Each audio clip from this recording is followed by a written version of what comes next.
Hello everyone, this is Dr. Shafila from IGNU Dost. Welcome to session 30 on Environmental Studies. Environmental Studies is an elective paper for those who have taken admission in UG program in IGNU. The exam pattern for this paper would be multiple choice questions. The short video sessions that we are uploading daily on official YouTube channel of IGNU Dost will help in cracking those multiple choice questions. So to get daily updates, subscribe our channel and click on the notification button. So let's start with the first question of session 30. Which group of states is highly affected by concentration of fluoride in groundwater resources? So इसमें से option में से आपको बताना है कौन से states में जो ग्राउंड वाटर है उसमें पानी में ग्राउंड वाटर में फ्लोरीन की कंसंट्रेशन ज्यादा है. कौन सी स्टेट के ग्राउंड वाटर में फ्लोरीन की कंसंट्रेशन ज्यादा है. ठीक है. सो फर्स्ट लेट्स अंडरस्टैंड कि फ्लोरीन की क्या जरूरत है या फ्लोरीन अगर ज्यादा है तो क्या इम्पैक्ट है. ठीक है. देखो फ्लोराइड जो है that is deliberately added to our drinking water. क्यों ऐड किया जाता है? In order to prevent dental cavities. आपके दांतों में कैविटीज ना हो तो हमारे पीने के पानी में फ्लोरीन होता है. इवन आप लोगों को पता है कि हमारे टूथपेस्ट में भी फ्लोरीन होता है because we do require fluorine. We do require fluorine क्योंकि हमारे दांतों में कैविटीज ना हो इसलिए हमें फ्लोरीन की जरूरत है. लेकिन उसकी एक परमिसिबल लिमिट है. आपके ड्रिंकिंग वाटर में फ्लोरीन मैक्सिमम 1 ppm हो सकता है. So the permissible limit of fluorine in drinking water is 1 ppm. ppm is parts per million. और अगर उससे ज्यादा आपका फ्लोरीन का एक्सपोजर है then you may have skeletal fluorosis, dental fluorosis and even crippling. ये क्या होता है skeletal fluorosis या dental fluorosis? skeletal fluorosis का मतलब है deformities in the bones. आपकी जो bones है वो deform हो जाती हैं. For example, the picture shown on the left of screen. So आपके जो लेफ्ट में ये पिक्चर है इसमें यू कैन सी जो लेग जो है वो डिफॉर्म्ड है. ठीक है. वो आप कह रहे हो बोर्ड लेग हो जाती है. ठीक है. इवन आपकी जो नीज है नॉक्ड नी हो सकते हैं. बोर्ड लेग और knocked knee is the deformity in the bones. ठीक है. and this is because of skeletal fluorosis. even dental fluorosis भी हो सकता है. so dental fluorosis की एक पिक्चर आप स्क्रीन पे देख रहे हो. like there are yellowish or brown spots on the teeth.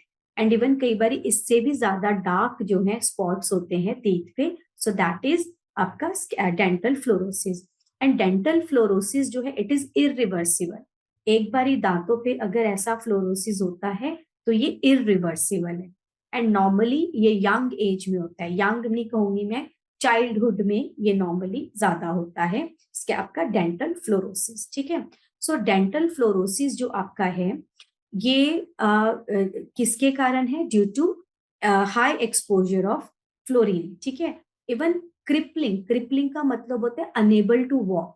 मतलब चल नहीं सकता इंसान because of the exposure to high concentration of fluorine. Clear. तो कौन सी स्टेट में ज्यादा फ्लोरीन है in ground water? So that is Rajasthan and Maharashtra. So correct answer to this particular question is C, Rajasthan and Maharashtra. So next question is how much fresh water is there out of total resource. सो earth पे जितना पानी available है उसमें से कितना we do है fresh water. ठीक है. देखो अर्थ का 71% जो एरिया है that is covered with water.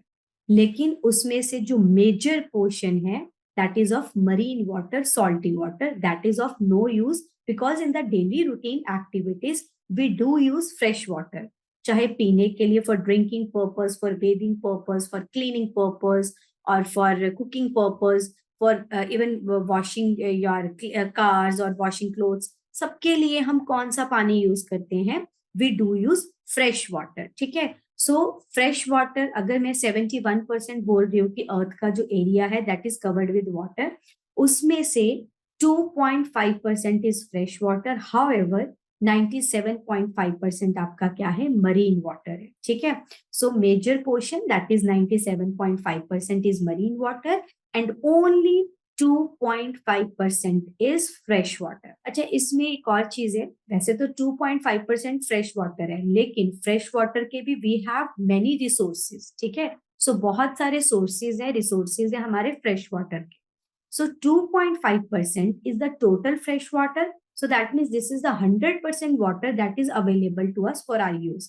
So हम लोग 97.5% को तो भूल जाते हैं बिकॉज उसको हमें यूज नहीं करना, हमें सिर्फ फ्रेश वाटर को यूज करना विच इज 2.5%। तो हमने 2.5% को इफ वी कंसीडर कि yes this is the total water that is available to us, so that means this is the 100% water. So अगर मैं 2.5% को इक्वल करती हूँ टू 100%, उसमें से almost 69% is present as ice and glaciers. Again we do not use that water, the water as ice और glaciers हम उसको भी यूज नहीं करते, which is the major portion of the fresh water. 70%, almost 69% जो है that is present in the form of ice and glacier. 2.5 का ही अगर मैं 100% ले रही हूँ, 69 as ice and glaciers, 30%, almost 30% जो है that is present as surface water, ठीक है। So surface water जो आपका है, sorry, the 30% is present as ground water, ठीक है। So ground, उसके बाद जो सरफेस वाटर है, सरफेस वाटर होता है आपका pond, river, lake, stream, so that is less than 1%, ठीक है। सो 2.5 का 70%, almost 70% is present as ice and glacier, 30% या 29% is present as ground water and less than 1% is present as surface water that includes ponds, river, lake, streams, etc. ठीक है। So answer to this particular question is 2.5%. Which one of the following river has highest replenishable groundwater resource in the country? So इसमें से किस river का जो has highest, उसका जो ground water resource है वो जल्दी से रिप्लेनिश होता है, रिप्लेनिश मतलब रिचार्ज होना, ठीक है। कौन से रिवर का जो ग्राउंड वाटर रिसोर्स है वो जल्दी या हाईली रिचार्ज होता है, ठीक है, जिसको तुम बार बार यूज कर सकते हो because it is getting recharge highly, ठीक है, replenishable highly. So that is the Indus, the Brahmaputra, the Ganga and Godavari. So answer to this particular question is the Ganga. So Ganga river का जो ग्राउंड वाटर रिसोर्स है, सो दैट recharges frequently, ठीक है, it has highest replenishable groundwater resource in the country. Next question is how much % of Earth's area is occupied by land? देखो अभी हमने बात करी कि 71% एरिया पे क्या है, वाटर है, whether it is fresh water or marine water, ठीक है। so left portion is 30%, so 30% अर्थ के एरिया जो है that is occupied by land, however 70% area is occupied by the water. So answer to this particular question is 30%. Last question of the session 30 is private land properties are owned by. Private land जो है, ठीक है, चाहे आपका घर है या आपका कोई आपका वर्क प्लेस है, लेकिन वो आप ओन करते हो, this is your own property, ठीक है। सो अगर कोई आपकी प्राइवेट लैंड है, ठीक है, that is owned by cooperative societies, obviously no because it is private land, ठीक है। so किसी की लैंड है, मेरी लैंड है, आपकी लैंड है, so it is owned by individuals, clear? so कोई सोसाइटी की नहीं है, कोई कम्युनिटी की नहीं है, किसी स्कूल की नहीं है। if it is private land properties it is owned by the individuals। तो ये क्वेश्चन यहाँ पे कैसे आया, because we are talking about resources, है ना, we are discussing second chapter that is natural resources। so कहीं ना कहीं लैंड भी आपका क्या है, it is also a resource, ठीक है। so private land अगर आपकी है, so that is your own property, so it is owned by the individuals, clear? so learners, those who have taken admission either in UG or PG program in IGNOU Dost is there to help you out. We at IGNOU Dost are providing live and recorded classes. Apart from the classes, we are giving value-added notes to the mentees. We are helping the learners for their exam through Exampedia. A continuous support from professional mentors is there. They are helping the learners for completing and submitting the assignments, for their career development, and even for skilling the personal and social development.